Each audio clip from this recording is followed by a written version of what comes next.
क्योंकि भोजपुरी में हम हिट थे।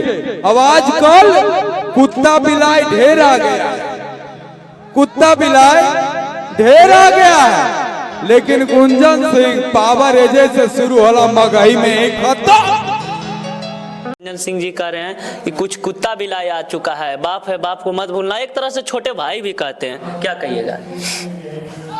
कोई बात नहीं है, यदि अगले की नजर में कुत्ता बिलाई ही सब है तो कुत्ता बिलाई राज कर रहा है ना। लेकिन केहू जना करके अब कहा था कि हम ही बाप हो गई नहीं है, तो भैया ये संभव नहीं है ना।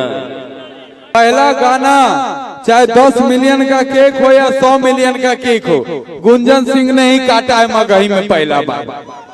तो बोलने से क्या होगा? अरे बच्चा, अरे कुत्ता बिलाए है, बोले दे रे। हम मानते हैं वो हमसे बड़े हैं, लेकिन ये नहीं मानते कि वो मगही को जन्म दिए हैं। ये तो हम नहीं मानते हैं। तो बस हम अगला बार बोल दिए थे तो इस पे थोड़ा विवाद भी हुआ था कि मगही में हम रास्ता बनाए हैं तो उस पे सब रेंग रहा है, और रेंग कोई नहीं रहा है, सब अपना गा रहा है और अपना चैनल पे रेंग रहा है, अपना ऑडियंस के पीछे रेंग रहा है, किसी के रास्ते पे कोई नहीं रेंग रहा है।